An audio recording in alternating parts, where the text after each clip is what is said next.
पिछले हिस्से में नीमगाम का रहस्य और गहरा हो गया था। बंसीलाल ने अपनी लालची नजरें सायरा की सुनहरी बोतल पर गड़ा दी थीं और फरिश को बेहोश करने के लिए पानी में नींद की गोलियां मिला दी थीं। उसने सायरा को अपनी गुलाम बनाने की कोशिश की, लेकिन सायरा की वफादारी फरिश के प्रति थी और उसने बंसीलाल को सबक सिखाया।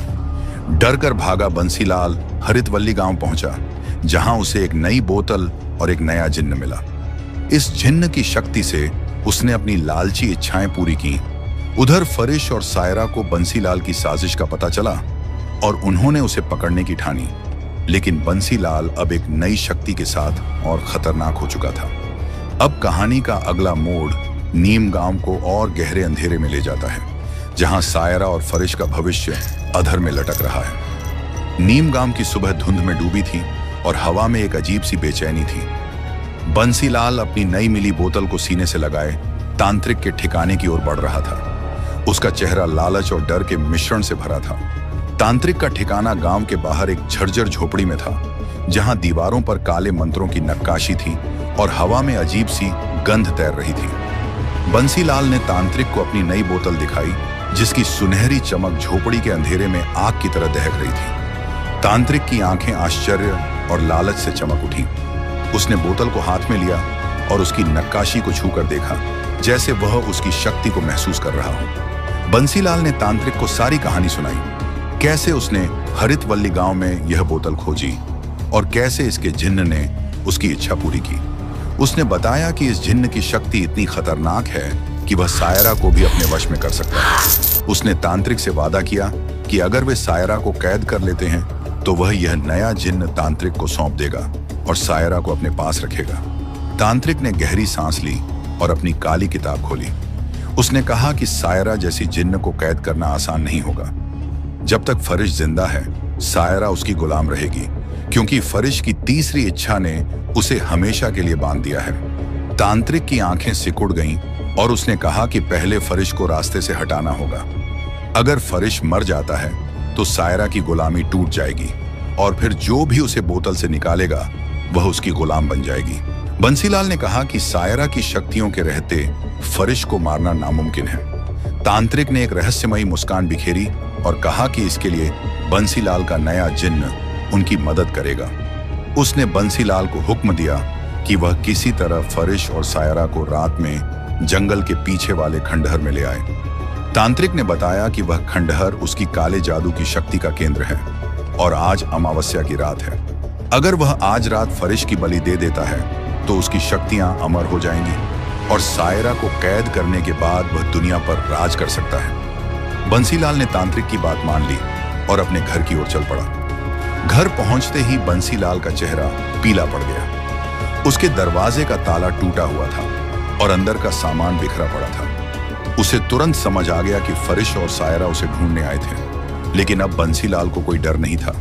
उसके पास एक नया जिन्न था और तांत्रिक की साजिश उसे और ताकतवर बना रही थी। वह अपने घर में बैठ गया और रात का इंतजार करने लगा। उधर तांत्रिक जंगल के खंडहर में अपनी खतरनाक पूजा शुरू कर चुका था। खंडहर की दीवारें काले मंत्रों से गूंज रही थीं और हवा में खून की गंध तैर रही थी। तांत्रिक ने एक चाकू निकाला, जिसे उसने काले जादू के मंत्रों से तैयार किया था। उसने एक काले पत्थर पर चाकू रखा और मंत्र पढ़ना शुरू किया। हवा में अजीब सी कंपन होने लगी और चाकू की धार लाल रंग से चमकने लगी। उसने एक काले मुर्गे की बलि दी और उसका खून चाकू पर डाला। चाकू अब और खतरनाक हो गया था, जैसे वह किसी की जान लेने के लिए बेताब हो। तांत्रिक की आंखें लालच और क्रूरता से भरी थीं। शाम ढलते ही बंसीलाल फरिश के घर की ओर बढ़ा। उसने चुपके से खिड़की से झांका और देखा कि फरिश और सायरा आपस में बातें कर रहे थे। सायरा की नीली त्वचा चांद की रोशनी में चमक रही थी और फरिश का चेहरा गुस्से और चिंता से भरा था। बंसीलाल ने थोड़ा इंतजार किया। रात गहराने पर सायरा धुंध में बदलकर अपनी बोतल में समा गई और फरिश गहरी नींद में सो गया। बंसीलाल ने अपनी जेब से नई बोतल निकाली और उसे रगड़ा। एक विशाल जिन्न बाहर निकला, जिसका शरीर धुंध की तरह था और आंखें आग की तरह दहक रही थीं। बंसीलाल ने उसे हुक्म दिया कि वह फरिश की बोतल चुरा कर लाए। जिन्न चुपके से घर में दाखिल हुआ। उसने मेज पर रखी सायरा की सुनहरी बोतल उठा ली। तभी फरिश की आंख खुल गई। उसने देखा कि एक नीला विशालकाय प्राणी उसकी बोतल चुरा रहा है। उसने चीखते हुए जिन्न को रोकने की कोशिश की, लेकिन जिन्न ने अपनी शक्ति से फरिश को हवा में उछाल दिया और उसे दीवार से टकरा दिया।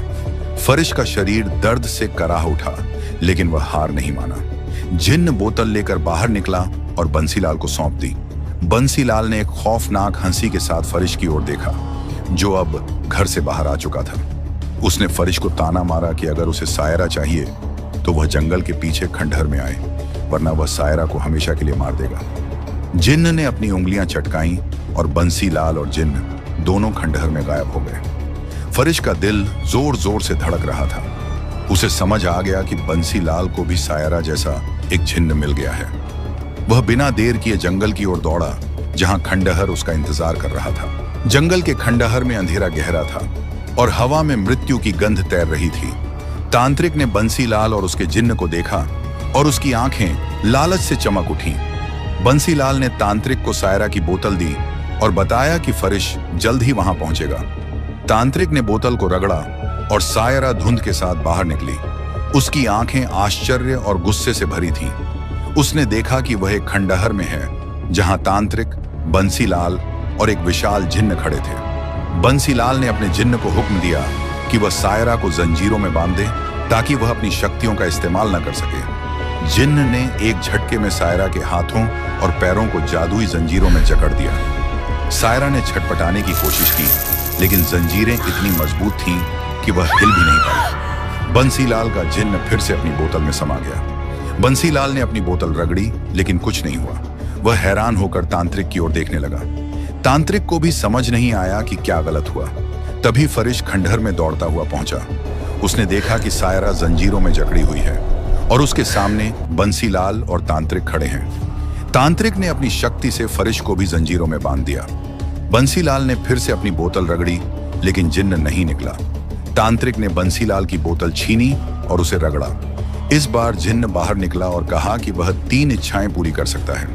बंसीलाल को अब समझ आ गया कि उसने अपनी 3 इच्छाएं पहले ही गंवा दी थीं। उसे फरिश की तरह यह इच्छा मांगनी चाहिए थी कि जिन्न हमेशा उसका गुलाम रहे। तांत्रिक ने भी यह बात समझ ली।